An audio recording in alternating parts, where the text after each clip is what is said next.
Une prothèse de jambe, c'est parfois 10 000 € sur la facture. Et le mec qui la fabrique, qui la pose, qui redonne littéralement la marche à quelqu'un, il touche combien, toi à ton avis? Accroche-toi. Un orthoprothésiste libéral en France, c'est 3 500 à 4 500 € net par mois. Pas de jackpot, mais pas non plus le SMIC. Sauf que pour en arriver là, t'as 3 ans de formation, un BTS prothésiste-orthésiste, et tu dois signer une convention avec l'assurance maladie. Parce que oui, même si la prothèse affiche 10 000 €, c'est l'État qui fixe ce que tu as le droit de facturer réellement, via une liste officielle appelée la LPPR. T'as pas le choix du prix. Et c'est là que ça devient dingue. Les grands groupes du secteur, comme Autoboc ou Proteor, ils emploient des orthoprothésistes salariés. Salaire. 2 200 € net. Soit moitié moins que le libéral, pour le même geste technique. Et tout ça dans un marché où la France compte moins de 2000 orthoprothésistes, pour 100 000 amputés. La demande est là. Les pros, beaucoup moins. Alors toi, tu choisirais quoi? Le salariat à 2200 ou l'indépendance à 4000? Dis-le en commentaire. Tu penses que les espions français roulent sur l'or? Écoute bien ce que je vais te dire. Un agent opérationnel de la DGSE, la Direction du renseignement extérieur français, débute entre 2400 et 3200 € net par mois. Ways. L'équivalent d'un cadre débutant dans une boîte lambda. Lui, il risque peut-être sa vie à l'autre bout du monde. Et son salaire, tu peux pas le googler. Les primes sont classifiées, jamais publiées au journal officiel. Même les syndicats ne savent pas tout. Même en grimpant les échelons, les cadres dirigeants plafonnent entre 5 000 et 6 000 € net. C'est une bonne paie, hein, mais compare ça à un agent senior de la CIA aux États-Unis. Lui, il touche autour de 300 000 $ par an. C'est presque 10 fois plus. Et c'est là que ça devient dingue. Ces 7000 agents français, leur existence même est protégée par une ordonnance datant de 1982.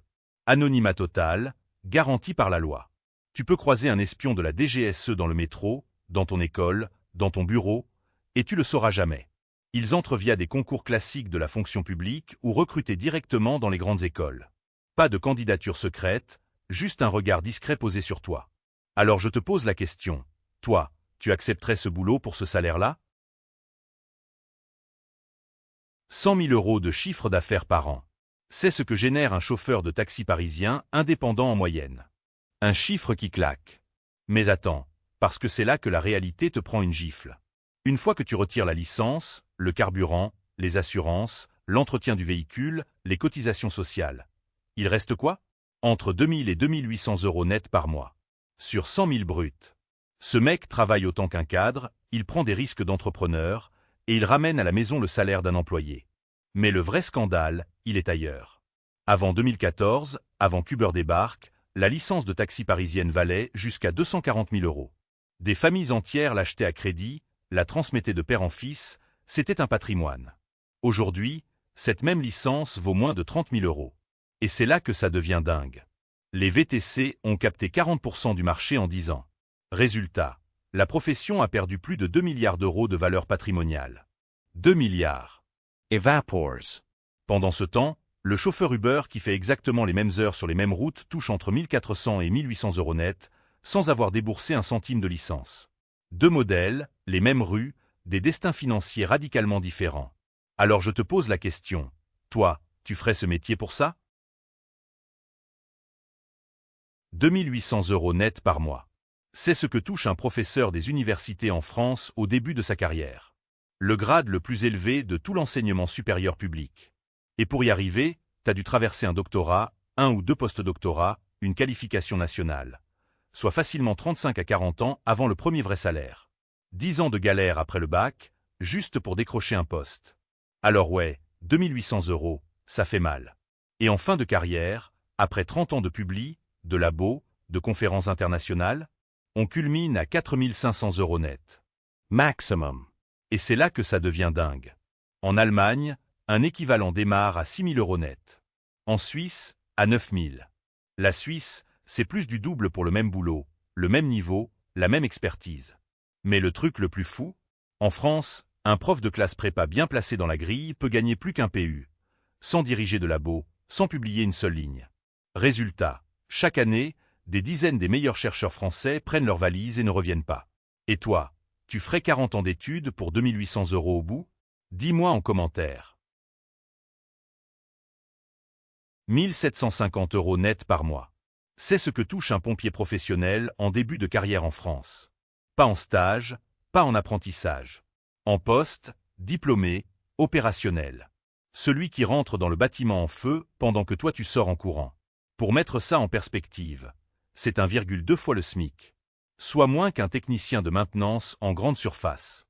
Toi tu scanneurs des chariots, lui il désincarcère des gens après un accident de la route.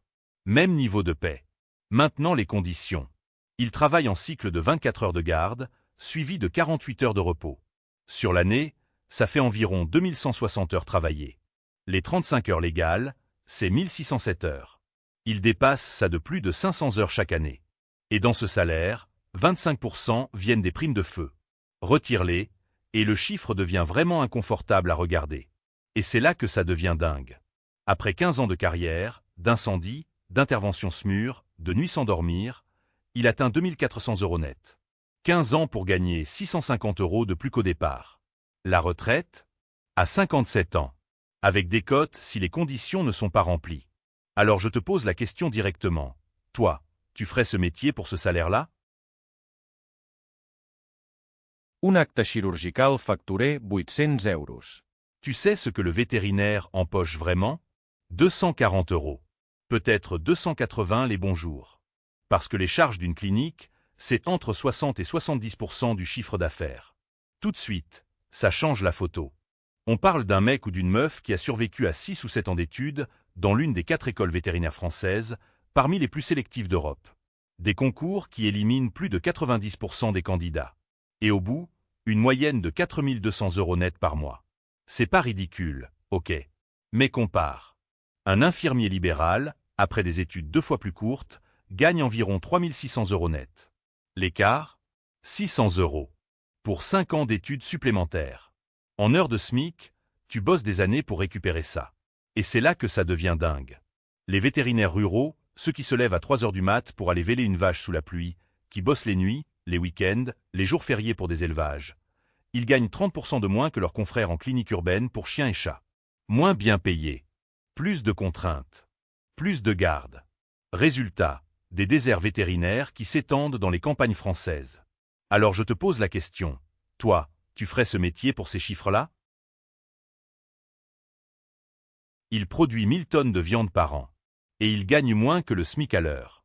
C'est pas une fiction, c'est la réalité d'un éleveur porcin en France en 2023. Chiffre officiel Agreste. Le revenu médian d'un éleveur naisseur-engraisseur, c'est 18 000 € par an. 18 000. Soit 1500 € par mois brut. Avant impôt. Cet homme-là, il se lève 365 jours par an. Pas de week-end, pas de vacances imposées. Il bosse entre 55 et 60 heures par semaine. Tu fais le calcul ramené à l'heure, il est sous le SMIC horaire. Il gère entre 2 cents et 500 truies. Il vend son kilo de porc autour de 1,45 €. Et ce même porc, tu le retrouves en jambon en grande surface entre 12 et 25 € le kilo. Le même animal. La même viande. Et c'est là que ça devient vraiment dingue. En année de crise, peste porcine africaine, chute des cours, ce revenu peut tomber à zéro. Ou pire, devenir négatif après remboursement des emprunts. Il perd de l'argent en travaillant. Un homme qui nourrit des milliers de personnes peut finir l'année plus pauvre qu'il ne l'a commencé. Alors je te pose la question. Toi, tu ferais ce métier pour ça?